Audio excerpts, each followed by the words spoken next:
నేను బాయసాసులు వాడినండి వీరయ్య. 3:25కి వచ్చాడు అబ్బాయి, బీటెక్ అబ్బాయి. అంటే వాళ్ళ రూమ్లో అబ్బాయి సూసైడ్ చేసుకున్నాడు.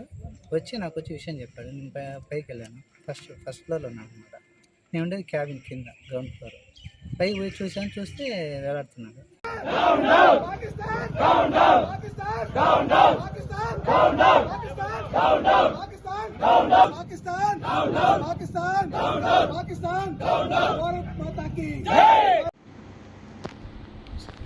ఓం గణేశాయ. రీసెంట్గా జరిగిన ఉగ్రవాదుల దాడి సందర్భంగా కాశ్మీర్లో యాత్రికుల మీద జరిగింది.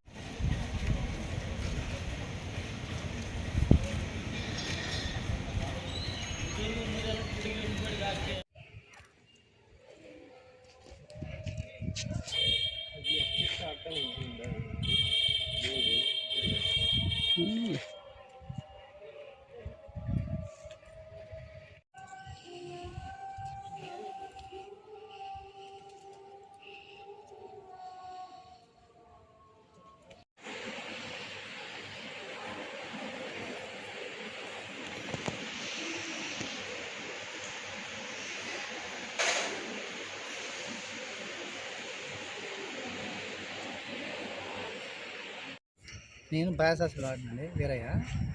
3:25కి వచ్చాడు అబ్బాయి, బీటెక్ అబ్బాయి. అంటే వాళ్ళ రూమ్లో అబ్బాయి సూసైడ్ చేసుకున్నాడు. నాకు వచ్చి విషయం చెప్పాడు. నేను పైకి వెళ్ళాను. ఫస్ట్ ఫ్లోర్లో ఉన్నాను అనమాట. నేను ఉండేది క్యాబిన్ కింద, గ్రౌండ్ ఫ్లోర్. పైకి పోయి చూస్తే వేలాడుతున్నాడు. అందరం పిల్లలను పట్టుకొని తీసుకొని ఆ అబ్బాయిని కిందికి దించి సిపిఆర్ చేసామన్నమాట. ఆయన బతాడేమనేసి చూసాము. వెంటనే మేనేజ్మెంట్కి ఇన్ఫార్మ్ చేసి వెహికల్ తీసుకుని హాస్పిటల్కి వచ్చాము. అక్కడి నుంచి అప్పుడే స్టేషన్లో చెప్పాం. అంటే మనకు కారణాలు తెలియదు కదా సార్. ఒక సూసైడ్ నోట్ కూడా ఇచ్చాడు. అది కూడా అక్కడ పోలీస్ స్టేషన్లో ఇచ్చాడు. సార్ వాళ్ళు మేము తీసుకుంటామని చెప్పారు. ఏమని రాశాడు సార్? కొన్ని చూసారా దాంట్లో? అంటే అది నేను ప్రాక్టికల్ చూడలేదు సార్. ఏదో వాళ్ళ నాన్నకు సంబంధించి రాశాడు. వాళ్ళ ఫ్యామిలీ మ్యాటర్. ఏం చదువుతాడు సార్ అబ్బాయి? ఎంపీసీ ఫెయిల్ అయినాడు సార్ ఫస్ట్ ఇయర్. ఎన్ని సబ్జెక్ట్లో? 3. అబ్బాయి పేరు సార్? ఎస్ఎస్ యోగేష్. ఎస్ఎస్ యోగేషా? ఏ ఊరండి? అబ్బాయి శాంతిపురం దగ్గర విలేజ్.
కొంచెం 2 నిమిషాలు మౌనం పాటించండి.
పంచాయతీ ప్రజలందరికీ మా తరఫున ధన్యవాదాలు తెలుపుకుంటున్నాం. ఈ విషయం ఏమంటే పాకిస్తాన్ బార్డర్లో అయినటువంటి జమ్మూ కాశ్మీర్లో పహల్గాంలో పాకిస్తాన్ టెర్రరిస్టులు జరిపినటువంటి దాడిలో 27 మంది హిందువులు మరణించడం జరిగినది. దీనికి నిరసనగా ఈరోజు పొలమాసనపల్లిలో కుల మతాలు పార్టీలకు అతీతంగా అందరూ విచ్చేసి భారత్ మాతకు అండగా ఉంటామని, మన పాకిస్తాన్ ఉగ్రవాదులకి వ్యతిరేకంగా పోరాడతామని, మన మిలిటెంట్లకు మన సైన్యాల జవాన్లకు కూడా ఎల్లవేళ సపోర్ట్ గా ఉంటామని సంఘీభావం తెలియజేస్తూ ఈ ర్యాలీకి చేసిన ప్రతి ఒక్కరికి పొలమాసనపల్లి గ్రామ పంచాయతీ తరఫున ధన్యవాదాలు తెలుపుకుంటున్నాం. పొలమాసనపల్లి గ్రామ పంచాయతీలో అందరూ కూడా పాకిస్తాన్ లో జరిగినటువంటి పెహల్గాంలో మొన్నటి రోజున 27 మంది హిందువులను పొట్టన పెట్టుకున్నటువంటి ఉగ్రవాదుల్ని శిక్షించాలని చెప్పేసి నిరసనగా తెలియజేయడం జరుగుతూ ఉన్నది. ఈరోజు పాకిస్తాన్కి తిండి నీరు అందించినటువంటి భారత్ పైన ఎక్కడా లేనటువంటి నిష్పక్షపాతంగా ఈ 27 మందిని ఉగ్రవాదులు కలిసి చంపడం అనేది భారతదేశం ఈరోజు భారతదేశ హిందువులు జీర్ణించుకోలేనటువంటి పరిస్థితుల్లో ఈరోజు ఉన్నారు. ఈరోజు అదేవిధంగా భారత సైనికులకంతా కూడా మేము అండగా ఉంటామని చెప్పేసి భారతదేశంలో ఈ పాకిస్తాన్ తీసుకున్నటువంటి ఈ దుర్ఘటనని జీర్ణించుకోలేనటువంటి స్థితిలో అదేవిధంగా ఆ పాకిస్తాన్ తీవ్రవాదుల్ని పూర్తిగా శిక్షించి వాళ్ళని అంతం చేయాలని చెప్పేసి కూడా మేము హిందూయిజం తరఫున భారతదేశానికి మోడీ గారికి తెలియజేస్తా ఉన్నాం. ఇటువంటి దుశ్చర్యలు తిరిగి పునరావృతం కాకుండా ప్రపంచ చరిత్రలోనే ప్రపంచ దేశాల్లోనే ఒక ఉగ్రవాదాన్ని తయారు చేస్తా ఉంది అంటే అది కేవలం ఒక పాకిస్తాన్. ఈ పాకిస్తాన్ ఉగ్రవాదం వల్ల ప్రపంచ దేశాలకు కూడా రాబోయేటువంటి తరములో ముప్పున్నది అని చెప్పేసి మేము తెలియజేస్తా ఉన్నాం. ఈ పాకిస్తాన్ ఉగ్రవాదాన్ని పూర్తిగా కూకటి వేళ్లతో పెకలించాలని చెప్పేసి మేము తెలియజేస్తా ఉన్నాం. జై బోలో భారత్ మాతాకి, జై బోలో భారత్ మాతాకి, జై బోలో భారత్ మాతాకి.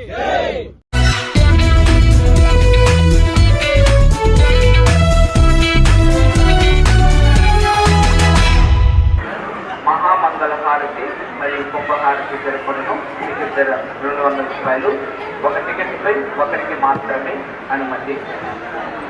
హారతిలో పాల్గొనే భక్తులు సేవా సంస్థ టికెట్ తీసుకొని ఆలయంలో చేసుకోవాల్సిందిగా కోరుతున్నాము.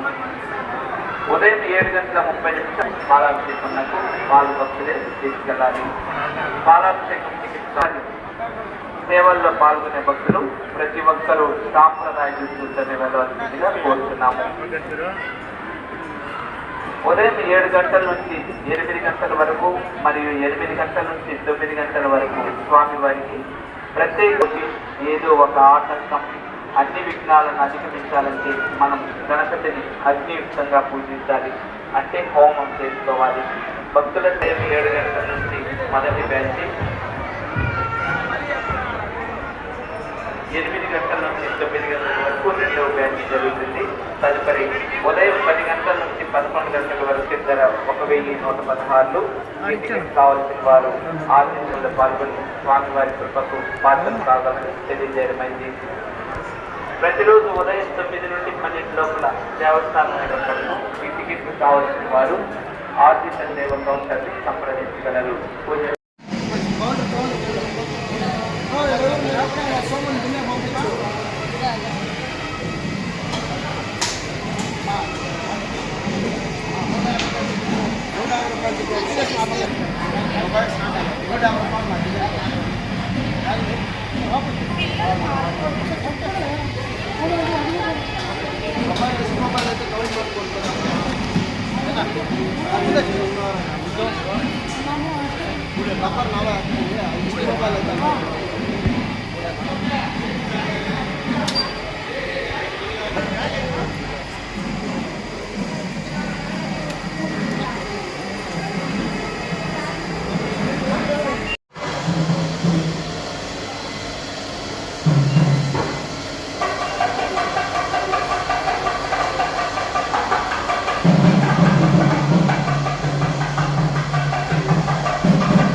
ఓం గణేశాయ. రీసెంట్గా జరిగిన ఉగ్రవాదుల దాడి సందర్భంగా కాశ్మీర్లో యాత్రికుల మీద జరిగిన ఉగ్రదాడి సందర్భంగా మన దేవస్థానం స్వయంభూ వరసిద్ధి వినాయక స్వామి కాని దేవస్థానం కాణిపాకంలో భద్రతా చర్యలు కొద్దిగా పటిష్టం చేయదలుచుకున్నాం.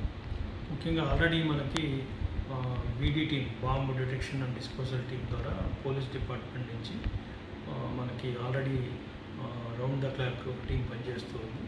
అది కాకుండా అదనంగా మనకి హోమ్ గార్డ్స్ ఒక 35 మెంబర్స్, అదేవిధంగా మనకి ఒక ప్రైవేట్ ఏజెన్సీ ద్వారా 15 మంది రెగ్యులర్గా డ్యూటీస్లో ఉన్నారు. వీళ్ళందరూ కాకుండా మనం సీసీ కెమెరాల ద్వారా కూడా కమాండ్ కంట్రోల్ రూమ్ ఒకటి పెట్టుకొని అక్కడ కంటిన్యూస్గా 24/7 డ్యూటీస్ వేసి మనం నిరంతరం నిఘా చేస్తూ ఉన్నాం. సో హౌవర్ ఇటువంటి అవాంఛనీయ సంఘటనలు జరగకుండా పోలీస్ వారి సహాయం కూడా తీసుకుంటాం. సో ఇప్పటికే మనం కొత్తగా డోర్ ఫ్రేమ్ మెటల్ డిటెక్టర్స్ అదనంగా ఒక 10 కొని అన్ని క్యూ లైన్లో పెట్టి హ్యాండ్ హెల్డ్ మెటల్ డిటెక్టర్ ద్వారా చెక్ చేయిస్తాను. ఎవరైనా భక్తులు ఏదైనా నిషేధ వస్తువులు తీసుకుని వచ్చినా కూడా వాటిని తొలగించడానికి రెగ్యులర్ చెకప్ జరుగుతూ ఉన్నాయి. వీటిని మరింత తీవ్రతంగా చేసి రెగ్యులర్గా చెకింగ్కి కొద్దిగా ఇంటెన్సిఫైడ్ చెకింగ్ చేస్తాం. అదేవిధంగా వాకీస్ ద్వారా కూడా మనం నిరంతరం కమ్యూనికేషన్ సిస్టమ్ పెంచుకొని ఎక్కడ ఏదైనా చిన్న అలజడి జరిగినా వెంటనే అందరికీ తెలిసే విధంగా ఈ కమ్యూనికేషన్ వ్యవస్థ మనం ఏర్పాటు చేసుకోవడం. అన్ని క్యూ లైన్లో కూడా మెటల్ డిటెక్టర్స్ పెట్టున్నాం కాబట్టి కొత్తగా మళ్ళీ ఒక అదనంగా ఎక్స్రే స్కానర్స్ లాంటివి కూడా తీసుకుంటున్నాం. వాళ్ళ యొక్క యాత్రికుల యొక్క లగేజీని కూడా చెక్ చేసి లోపల కనుక తెలిసేది చర్యలు తీసుకుంటున్నాం. ప్రజెంట్ అయితే మనం భద్రతా పరంగా పటిష్టంగా ఉన్నామని చెప్పాలి. మరింత పోలీస్ సహకారం తీసుకొని మనం భద్రతా చర్యలు పెంచుకుంటాం.